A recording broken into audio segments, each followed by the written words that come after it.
हर स्त्री के अंदर मोहिनी अंश होता है। हर स्त्री के अंदर क्या अंश होता है? बोलो जोर से। मोहिनी भगवान का अंश किसके अंदर होता है? स्त्रियों के अंदर। इसलिए अपनी पत्नी को जब भी देखा करो तो मोहिनी भगवान का अवतार मान के, ये प्रभु का अवतार मोहिनी रूप है। मेरी पत्नी, मेरे भगवान ही मेरी पत्नी के रूप में प्रकट भये हैं और मुझे जीवन संगनी के रूप में प्राप्त भये हैं। अपनी पत्नी में भी भगवान का दर्शन करना सीखो और अपने पति में भी भगवान का दर्शन सीखो। जब पत्नी में, पति में, माता में, पिता में भगवान का दर्शन करना सीख लोगे तब तुम्हें पत्थर में भी भगवान का दर्शन होने लग जाएगा।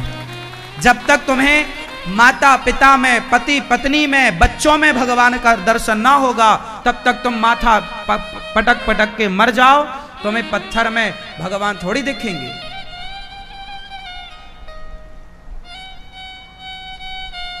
जो अपनी माता में भगवान को देखता है, जो अपने पिता में भगवान को देखता है। अच्छा एक बात बताओ, जब बच्चा स्कूल जाता है ना तो पहाड़ा होता है, पहाड़ा उसमें पढ़ता है A for apple, B for ball, पढ़ता है का कमल का, खा खरगोश का, गा गणेश का, है ना। जब वो बच्चा पढ़ता है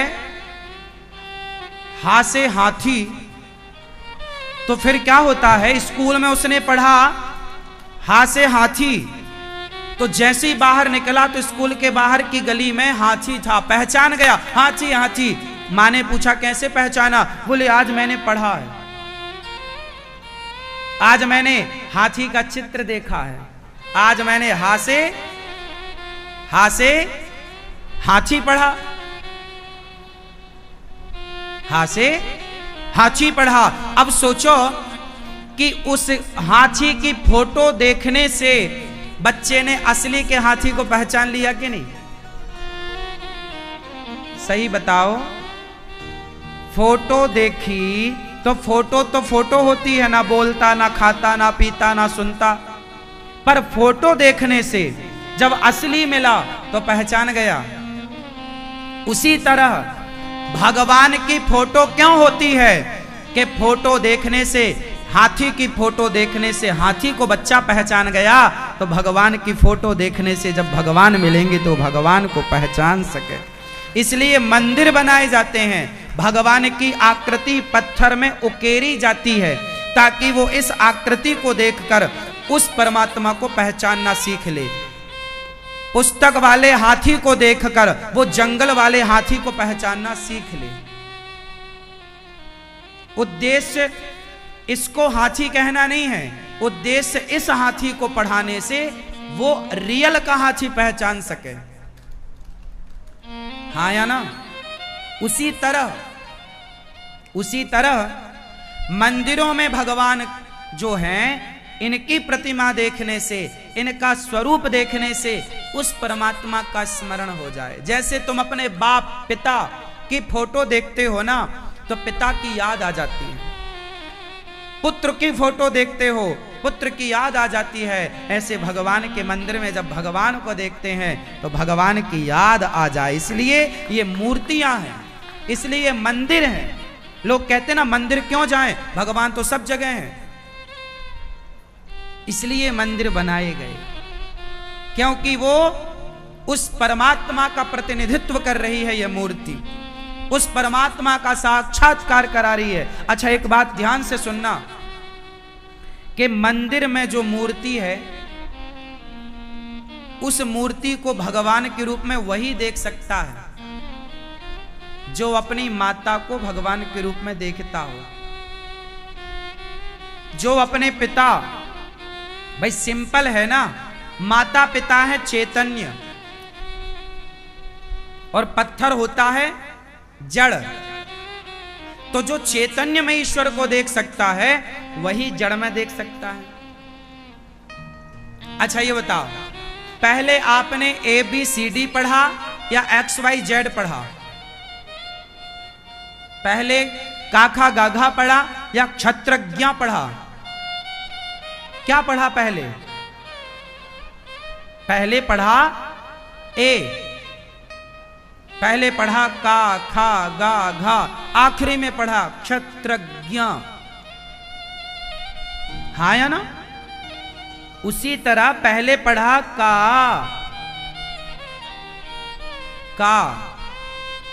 ईश्वर कहां है? माता में। माता में भगवान को देखो, पिता में भगवान को देखो। जब माता पिता में ईश्वर को देखने का अभ्यास हो जाएगा, तब फिर अभ्यास कहां हो? पति में भगवान को देखो, पत्नी में भगवान को देखो, फिर बच्चों में भगवान को देखो, फिर गुरु में भगवान को देखो। जब इनमें भगवान देखने का अभ्यास होगा, तब अपने आप आपको पत्थर में भी ईश्वर दिख जाएगा। मंदिर जो है क्यों बनाए जाते, मैंने कारण बताए आपको। तो पति जो है वह भी हमारी हिंदू संस्कृति कहती है सब भगवान है। अच्छा एक बात बताओ, भगवान के सिवा संसार में, आप कहते हो ना भगवान कहां है, क्या है भगवान के सिवा? ये बताओ, क्या है भगवान के सिवा? कुछ नहीं। भाई घड़े में माटी है या घड़ा है? घड़े में माटी है कि घड़ा है? उत्तर दो, बोलो, क्या है घड़े में भैया? घड़े में माटी है या घड़ा है? आप बताओ भैया, हमारे चश्मा वाले भैया बताएंगे। घड़े में माटी है या घड़ा है? नहीं बताएंगे, क्यों? गुस्सा है क्या? सिंपल है भाई, घड़े में माटी ही तो है भाई साहब, घड़े में माटी तो है। घड़ा में घड़ा कहां है? वो तो व्यवहार में बोला जाता है भाई साहब एक घड़ा दो, जबकि घड़े में सिवाय माटी के क्या है? आप घड़े से सारी माटी हटा लो तो घड़ा बचेगा कहां? जैसे माटी को घड़ा कहा जाता है, माटी ही घड़ा बनती है, उसी प्रकार भगवान ही आपके हमारे रूप में, पेड़ पौधे के रूप में, पंच तत्व के रूप में आपको जो दिख रहा है सब भगवान का ही रूप है। पर व्यवहार में क्या बोलते हैं हम लोग? ये स्त्री है, ये पुरुष है, जबकि कोई स्त्री पुरुष नहीं होता, हर रूप में भगवान ही हैं। ये स्त्री के रूप में कौन है बताओ? ये देखो, ये स्त्री बैठी है, ये मैया देखो सो भी रही है, हमारी मैया देखो नींद आ रही है, नहीं, स्त्री बैठी है, ये स्त्री है। ये कौन है भाई? इनके अंदर से भगवान निकल जाएं तो ये क्या कर लेंगी? मेरे अंदर से भगवान निकल जाएं तो मैं क्या कर लूंगा? मतलब मैं तब तक हूं जब तक मेरे अंदर प्राण है, और प्राण ईश्वर है, आत्मा परमात्मा है। आप तब तक हो ना जब तक प्राण है, और प्राण निकले तो आपको लोग ले जाके दिन भर के अंदर जला देंगे। तो आपकी वैल्यू है कहां? वैल्यू तो उस प्राण की है, और वो प्राण कौन है? आत्मा, ईश्वर का अंश है। तो आपके अंदर जब तक ईश्वर हैं तब तक ही आप हो, हम हैं जब तक ईश्वर हैं। यदि हमारे अंदर से भगवान निकले तो यहीं बैठे बैठे धड़ाम से गिर जाना है। तो हमारा अपना कोई अस्तित्व नहीं है, और ना तो आपका अपना कोई अस्तित्व है, अस्तित्व है भगवान का। बात सही है या गलत है? इसलिए तुलसीदास जी कहते हैं, सिया राम मैं सब जग जानी, सब में भगवान रहते हैं। इसलिए पति भी भगवान। इसलिए रिश्तों को बेहतर बनाओ, झगड़ा लड़ाई ना किया करो मेरी मां, प्यार से जिंदगी को गुजार लो।